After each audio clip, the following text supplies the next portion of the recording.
La Suprema Corte de Justicia aseguró haber asignado una persona que recepciona información del sistema de videovigilancia El Guardián, desmintiendo al ministro del Interior, Eduardo Bonomi. El martes, tras su comparecencia ante la Comisión Especial de Seguridad Pública y Convivencia del Senado, Bonomi dijo que la información siempre estuvo a disposición, lo que no estaba era la persona designada. Entonces le tiró la pelota hacia el lado de la Suprema Corte de Justicia, pero en realidad Pero estaba, respondieron. supuestamente. Sí. El Guardián puede interceptar las llamadas de 800 celulares y 200 teléfonos fijos, así como intervenir 100 servicios de correos electrónicos y monitorear 3 redes sociales. El sistema costó alrededor de $2 millones y sale $200.000 al año mantenerlo. Este sistema es útil en investigaciones vinculadas con el crimen organizado. Sí, y por ejemplo, cosas que no puede hacer es entrar a nuestro WhatsApp, pero cualquiera puede ser investigado por el Guardián. Eso es parte de las cosas que nos preguntamos. ¿Cómo se hace esta investigación? El senador nacionalista Javier García aseguró que existe un gran agujero negro sin control y nos preguntamos si realmente es así. Es por eso, para entender un poco más su funcionamiento, para entender qué es el Guardián, porque hablamos del Guardián, pero bueno, queremos saber exactamente de qué estamos hablando. Es que estamos en contacto con Fabricio Scrolini de la agencia Data. Fabricio, ¿qué tal? Buenas tardes para ti. Buenas, ¿qué tal? ¿Cómo estás? Muy bien. En realidad mi afiliación es del proyecto Datisoc, que es Datos y Sociedad, del cual soy el investigador a cargo. Bien, ¿tú nos podés ilustrar un poco de qué estamos hablando cuando hablamos del Guardián? En general, los estados, los gobiernos, tienen mecanismos para interceptar las comunicaciones de las personas en todo el mundo, no solo en Uruguay. En el caso del Guardián, es un software que fue adquirido por el Estado uruguayo de forma secreta en su momento, el cual lo que hace básicamente es, en coordinación con las operadoras de telecomunicaciones, las 3 que operan en nuestro país, potencialmente interceptar y grabar las comunicaciones que se realizan desde teléfonos fijos o celulares, con las capacidades que ustedes describieron mientras estaban presentando esta nota. Para que ustedes tengan una idea, este proceso, según la propia descripción que hace la empresa Digitro y que está basada en Brasil, que es la empresa que vendió al Estado uruguayo el Guardián, este proceso en realidad es muy similar a lo que hace de alguna forma un call center, ¿verdad? Salvo por la parte de la interceptación, lo que uno tiene son operadoras trabajando en el monitoreo de estas comunicaciones, un sistema de grabación o de almacenamiento de datos que permite luego su consulta. Los datos pueden ser desde datos metadatos, digamos, no datos acerca de la llamada, como a quién llamé, cuándo lo llamé, a qué hora lo llamé, como datos más concretos que tienen que ver con el contenido mismo de la llamada. Esos datos son analizados y posteriormente guardados. Pero esto no es con alguien que lo opere, o sea, esto es automático, digamos. El Guardián, por lo menos según los registros técnicos que existen en Brasil y que son de público conocimiento en Brasil y las explicaciones que el propio ministerio ha dado en su página web, sí supone que hay un operador o una operadora humano trabajando junto al Guardián, ¿verdad? O sea que hay alguien escuchando esas conversaciones, alguien humano, digamos, una persona. Está. Es correcto. Entonces, se supone, esto no es una novedad, es decir, en Uruguay existían previamente al Guardián sistemas de interceptación. Como bien ha dicho el Ministerio anteriormente, esos eran como 20 sistemas paralelos, es decir, realmente no había una forma unificada de saber quién escuchaba a quién y por qué.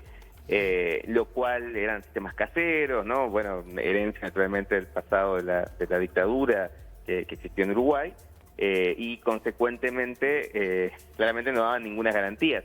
Se supone que parte de la lógica de comprar el Guardián tiene que ver con dar algunas garantías en la centralización de este proceso y la gobernanza, es decir, la manera en la cual se opera este tipo de instrumentos, que se deben operar en función de principios medio básicos, ¿no? Como son la proporcionalidad y la necesidad de la herramienta.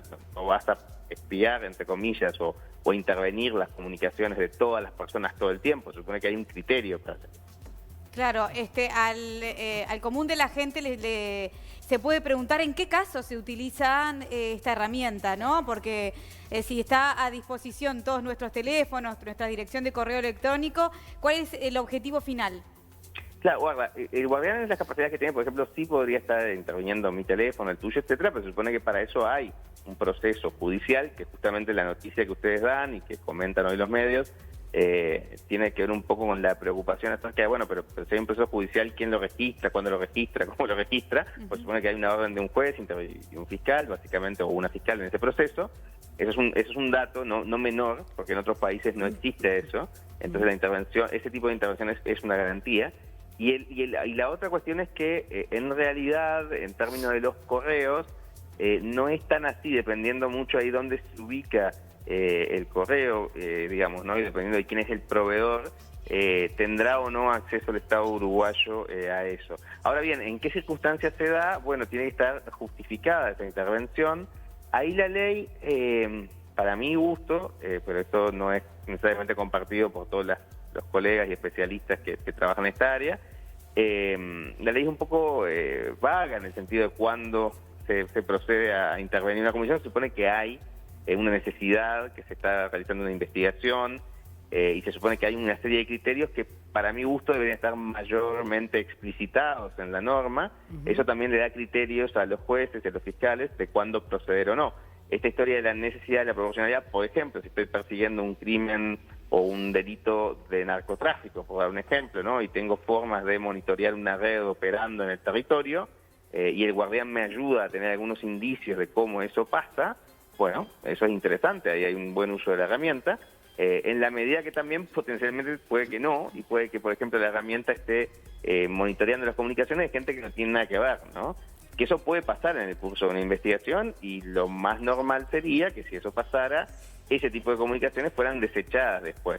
Claro. Ese tipo de protocolos es lo que, por lo menos hasta cuando yo estudié este tema, yo le comentaba a una de tus colegas que había sido hasta hace unos años, no tenía muy claro si el Ministerio había establecido este tipo de protocolos o no, sobre todo cuando personas que no tienen nada que ver con nada son de alguna manera capturadas en las comunicaciones del guardián, y cómo después se dispone de esa información, ¿no? Claro. O sea, eso es un poco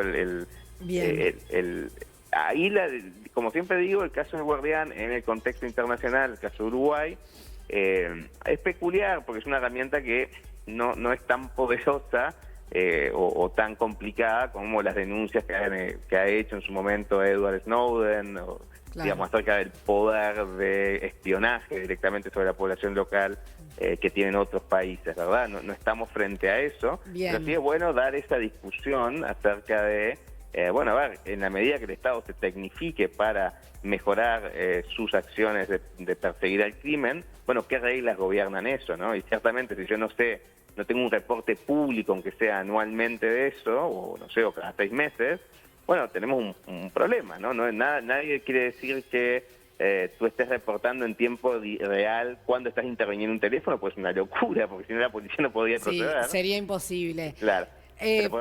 Fabricio, te queremos agradecer muchísimo este contacto. Seguramente vamos a seguir hablando del guardián durante muchísimo tiempo más, así que en cualquier momento nos volvemos a contactar contigo. Muchísimas gracias por tu tiempo. Gracias a ustedes, que pasen bien. Que tengas una buena tarde. Bien. Bueno, muy bien. Nos interiorizamos un poquito más acerca del funcionamiento, y esto se armó también, como no, un ida y vuelta con el tema de si estaba o no la persona recibiendo toda la información, ¿no? Sí, a mí el tema es eso, es la gente, ¿no? Es la persona que está procesando esa información y que está escuchando las conversaciones. Eso me impresiona un montón. Me impresionan las películas ya, en la NSA, que es la Agencia de Seguridad de Estados Unidos, que es una cosa independiente, en la que los ves ahí escuchando todo y sabes. Como muy raro, la invasión a la privacidad. El grado de confidencialidad que puede llegar a manejar esa persona, porque es una persona. Claro. Es que pasa como con casi todas las tecnologías, depende quién y cómo la utilice. Totalmente. El poder que tiene.